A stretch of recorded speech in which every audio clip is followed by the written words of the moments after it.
دوسری حدیث شعب الایمان امام بیہقی کی کتاب میں ہے 1305، مشکات کے اندر اس کا نمبر ہے، اور یہ ویسے پرائمری کتاب ہے امام بیہقی کی شعب الایمان۔ اما عائشہ کہتی ہیں کہ 15 شعبان کی رات تھی، اس کے بارے میں آپ صلی اللہ علیہ وآلہ وسلم نے فرمایا کہ 15ویں رات کو اس سال پیدا ہونے والے اور اس سال فوت ہونے والوں کے نام لکھ دیے جاتے ہیں، اسی رات اعمال اوپر چڑھتے ہیں اور لوگوں کا رزق بھی لکھ دیا جاتا ہے۔ یہ سارے فضائل قرآن کے اندر سورہ القدر سورت نمبر 97 میں تقدیر کے فیصلے کی رات اور سورہ الدخان کے اندر شب قدر کے بارے میں آئے ہیں۔ اور میرا اصول یہ ہے کہ اگر کوئی حدیث جس کو محدثین بھی ضعیف کہہ رہے ہوں اور وہ قرآن سے بھی ٹکرا رہی ہو تو اس کو ریجیکٹ کرنا بالکل آسان کام ہے۔ اس حوالے سے وہ حدیث بھی میں انشاءاللہ بعد میں بتا دیتا ہوں۔ تو یہ روایت بھی منقطع ہے، اس میں ابن حارث جو تابعی ہے اس کی سیدہ عائشہ سے کوئی ملاقات ثابت نہیں ہے، یہ منقطع روایت ہے۔ اور دوسرے طریق میں ابن کثیر العبدی ضعیف راوی ہے۔ البتہ جو شعبان میں اعمال اللہ کے حضور چڑھائے جاتے ہیں وہ حدیث ٹھیک ہے، سنن نسائی 2359 جو ہم آلریڈی ڈسکس کر چکے ہیں۔ تیسری حدیث سنن ابن ماجہ سے ہے 1306، مشکات کے اندر اس کا نمبر ہے، اور اس حدیث کو وہ ضعیف جمع ضعیف برابر ہے حسن کا فارمولہ لگا کے شیخ البانی نے صحیح کہا ہوا ہے۔ اور اس میں مجھے ایک لطیفہ بھی ضمناً یاد آ گیا، آج سے کئی سال پہلے اسلام آباد میں ایک اہل حدیث عالم جو ہے وہ بریلویوں پہ گرج رہے تھے، یہ بدعت ہے اس رات میں عبادت کرنا، کوئی ثابت نہیں، کوئی حدیث نہیں۔ تو میں نے ان کو ایک چٹ لکھ کے بھیجی کہ آپ کے جو روحانی ابا جان ہے محدث اعظم سعودیہ شیخ ناصرالدین البانی، انہوں نے تو یہ سنن ابن ماجہ کی روایت کو جو مشکات میں 1306 ہے اس کو تو صحیح کہا ہوا ہے، تو مہربانی کر کے یہ جتنا غصہ ہے یہ البانی پہ بھی نکالیں آپ۔ تو اگر آپ کہتے ہیں اس کی اجتہادی غلطی ہے تو ان بیچاروں کو بھی اجتہادی غلطی کہہ کے چھوڑ دیں، یعنی آپ نے دوغلی پالیسی کیوں رکھی ہے؟ یا کم از کم پبلک کو بتائیں تو صحیح۔ لے جی بے شرمی کی انتہا ہے، اس بندے نے چٹ بھی پڑھی ہے لیکن بیان نہیں کیا۔ اپنے بابے سب کو پیارے ہیں، ہمارا بابا ہمیں پیارا تو وہی صاحب ہے، بابے سب کو پیارے ہیں۔ یہ بابوں کا فتنہ بڑا خطرناک ہے، چاہے وہ کسی بھی شکل میں نکل آئے۔ تو یہ مجھے ضمناً بات یاد آ گئی اسی حدیث کے حوالے سے۔ ابو موسیٰ اشعری رضی اللہ تعالیٰ عنہ کہتے ہیں کہ نبی صلی اللہ علیہ وسلم نے فرمایا، بے شک اللہ تعالیٰ شعبان کی 15ویں رات اپنے بندوں پر خصوصی توجہ فرماتا ہے اور تمام مخلوق کو بخش دیتا ہے سوائے نمبر 1 مشرک کے اور نمبر 2 کینہ رکھنے والے کے۔ یہ انتہائی سخت ضعیف روایت ہے اور اس میں کئی حکم ہیں۔ نمبر 1 زبیر بن مسلم اور عبد الرحمن مجہول راوی ہیں، ان نون راوی ہیں، جن کا کوئی یعنی لاپتہ راوی ہیں، جن کا کوئی تعارف نہیں ہے۔ دوسرا ابن لہیہ اور ولید بن مسلم، یہ دونوں مدلس ہیں اور عام سے روایت کر رہے ہیں اور سما کی تصریح کوئی نہیں ہے۔ اور شیخ زبیر صاحب نے مشکات 1306 کے فٹ نوٹ پہ لکھا کہ اس کی جو سند ہے یہ ظلمات میں ڈوبی ہوئی ہے، یعنی کسی صورت ہی حسن درجے تک نہیں پہنچتی ہے، یہ تو ضعیف میں بھی سخت ترین ضعیف روایت ہے۔ اور اس میں پھر اب وہ 11,000 وولٹ والی روایت یہاں پہ بیان کر دوں جو کہتے ہیں ہم صحیح اور ضعیف کا فرق نہیں کرتے، اور میری مجبوری ہے، اس کے بغیر یہ دماغ میں ڈرل نہیں ہوتا یہ روایت میں بیان نہ کروں تو۔ مشکات میں ہے 4902 مسند احمد اور امام بخاری کی الادب المفرد کے حوالے سے۔ امام بخاری کی بھی ساری حدیثیں صحیح نہیں ہیں، صرف صحیح بخاری کی روایتیں صحیح ہیں، الادب المفرد میں یہ ضعیف روایت ہے۔ اور اگر ہم ڈاکٹر طارق قاضی صاحب کہتے ہیں ہم امام حنیفہ کے مقلد ہیں، آپ بخاری کے مقلد ہیں، اگر ہم بخاری کے مقلد ہو تو اس روایت کو صحیح مانیں۔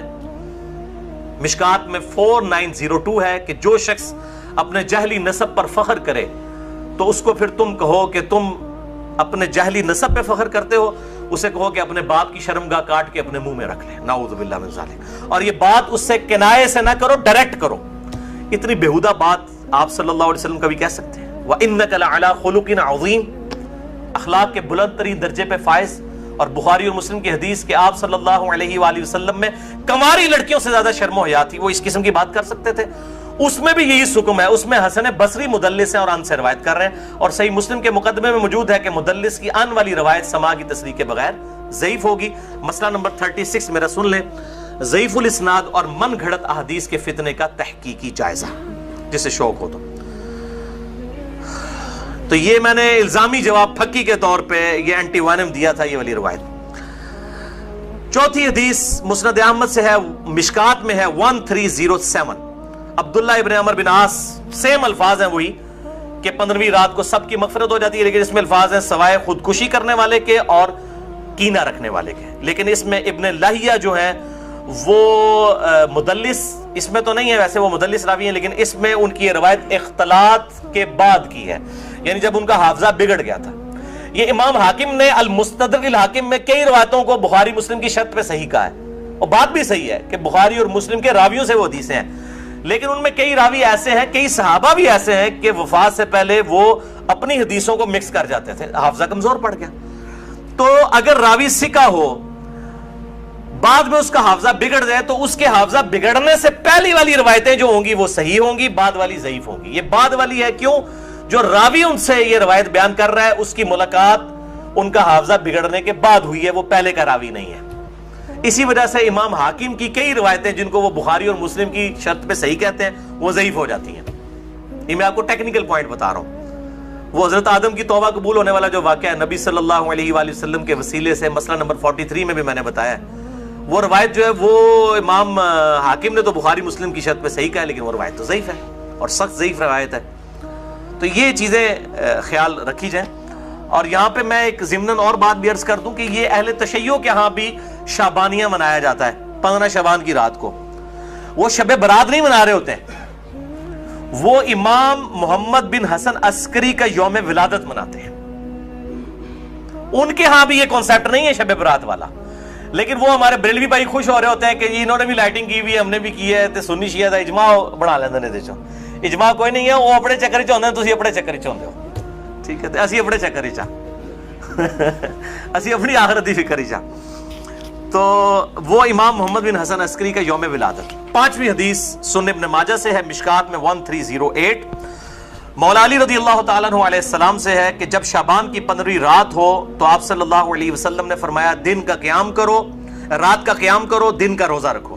اب دن کا روزہ الگ سے صحیح مسلم وہ 27 جو 45 نمبر حدیث تھی اس سے ثابت ہے، اس کی وجہ سے میں نہیں، وہ الگ سے، کیونکہ غروب آفتاب سے طلوع فجر تک آسمان دنیا پر اللہ تعالیٰ نزول فرماتا ہے اور کہتا ہے کوئی مغفرت کا طالب کہ میں اسے بخش دوں، ہے کوئی رزق مانگنے والا کہ میں اسے عطا کروں، ہے کوئی عافیت چاہنے والا کہ اسے عافیت دوں. اور یہ سلسلہ طلوع فجر تک حتی مطلع الفجر، وہ جو سورہ قدر میں شب قدر کے بارے میں آتا ہے، یہ وہی الفاظ ہیں. یہ روزانہ ہوتا ہے، تہائی رات آخری جب رہ جاتی ہے. بخاری مسلم کے حوالے سے میں حدیث بیان کر چکا ہوں. تو 15 شعبان کا روزہ جو ہے وہ معاملہ بالکل الگ ہے. اس حوالے سے اور کئی روایتیں ہیں. شیخ زبیر زئی رحمہ اللہ تعالیٰ نے ایک پورا مضمون لکھا تھا جو مقالات کی پہلی جلد کے اندر وہ مضمون موجود ہے، جسے شوق ہے تو وہ پڑھ سکتا ہے. 14-15 صفحوں کا مضمون ہے جس میں انہوں نے یہ ساری بحثیں اس کی ضعیف روایتوں کے حوالے سے کی ہیں، اور انہوں نے ہی ایک صحیح قول بھی ایک تابعی کا لکھا.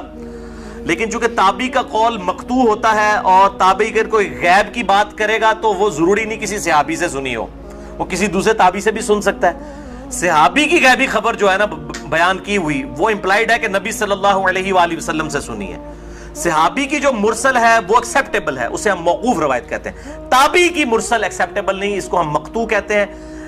یہ غیبی خبر سے متعلق ہے، لیکن یہ تابعی تک قول ثابت ہے. اس کا مطلب یہ ہوا کہ اس زمانے میں بھی یہ مسئلہ موجود تھا. مکحول تابعی ہیں شام کے، یہ مشہور تابعی ہیں، اور ان کے بارے میں مشہور ہے کہ اکثر مرسل روایتیں چھوٹے ہوئے واسطوں والی بیان کرتے تھے. شعب الایمان امام بیہقی کی کتاب میں انٹرنیشنل نمبر کے مطابق 3671 نمبر یہ روایت ہے. وہ کہتے ہیں کہ 15ویں شعبان کو اللہ تعالیٰ زمین والوں کی طرف متوجہ ہوتا ہے 15ویں شعبان کی رات کو، اور کافر اور کینہ رکھنے والے کے سوا سب کو بخش دیتا ہے. اب یہ روایتیں اتنی زیادہ ہیں کہ اس کی وجہ سے بعض اہل حدیث علماء کا بھی یہ موقف ہے کہ کچھ نہ کچھ اس کی اصل موجود ہے. اکثر تو نہیں مانتے لیکن کچھ اہل حدیث علماء بھی مانتے ہیں، اور دیوبند بریلوی تو ویسے ہی مانتے ہیں. اور میرا موقف شروع سے جو تھا وہی ہے کہ میں ہمیشہ فتویٰ نہیں لگاتا، خود کرتا نہیں ہوں، کسی پہ فتویٰ نہیں لگاتا. میرا مسئلہ نمبر 44 پرانا بھی سن لیں اور اب یہ نیا بھی آج ریکارڈ ہو رہا ہے. میرا موقف وہی تھا 5 سال پہلے بھی، اور باقی میں خود کیوں نہیں کرتا، جب تک کوئی چیز اتھینٹیکیٹ نہ ہو جائے تو نہیں کرنی چاہیے. یہ اکثر کہتے ہیں نیکی کا کام ہے، خیر ہے کرنے دو جی. لوگ سال کے بعد اگر کوئی نکلی ہے عبادت کے لیے، تو میرے بھائی سال کے بعد لوگ عید کی نماز کے لیے نکلتے ہیں، تو آپ عید کی اذان کیوں نہیں دیتے ہیں لوگوں کو بلانے کے لیے؟ نہیں جی ثابت نہیں ہے. تو کیا ثابت نہ ہوئی تو کیا ہوا؟ گناہ کا کام تو نہیں ہے، دے دیا کریں اذان. سال بعد لوگوں نے عید پڑھنے کے لیے نکلنا ہوتا ہے. پکیجے الزامی جواب، اینٹی وینم، لاجیکل آنسر. تو کہیں گے نہیں جی ثابت نہیں. بھئی آپ کا تو فارمولہ تھا، ثابت ہو یا نہ ہو نیکی کا کام ہے تو کر لیں. تو عید کی اذان دے دیں، جنازے کی اذان دے دیں. کیوں نہیں دیتے؟ کہتے ہیں جی نبی صلی اللہ علیہ وآلہ وسلم سے ثابت نہیں. ہم بھی یہی کہہ رہے ہیں. اور پھر اس حدیث کو بھی یاد کر لیں جو صحیح مسلم میں 2684 اور مشکات میں 2052 ہے کہ آپ صلی اللہ علیہ وآلہ وسلم نے جمعے کے دن کو اور جمعے کی رات یعنی شب جمعہ کو قیام کے لیے مخصوص کر لینا، یعنی میں نے صرف یہ اسی میں ہی قیام کرنا ہے، اس سے منع فرمایا ہے. اور الا یہ کہ کسی کے روزے پہلے سے چلتے آ رہے ہوں یا کوئی پرٹیکولر روزہ آ جائے، جس طرح 10 محرم کا روزہ آ گیا یا یوم عرفہ کا، وہ رکھ سکتا ہے، اس کے علاوہ نہیں. اور بیسیکلی مقصد تھا مخالفت یہود و نصارہ کی. یہودیوں نے ہفتے کے دن کو مخصوص کیا اور عیسائیوں نے اتوار کو. تو کہیں مسلمان جمعہ ہی نہ پھاڑ لین خالی، اور پھر بھی مسلمان بعض نہیں ہے انہوں نے جمعہ پھاڑ لیا ہے.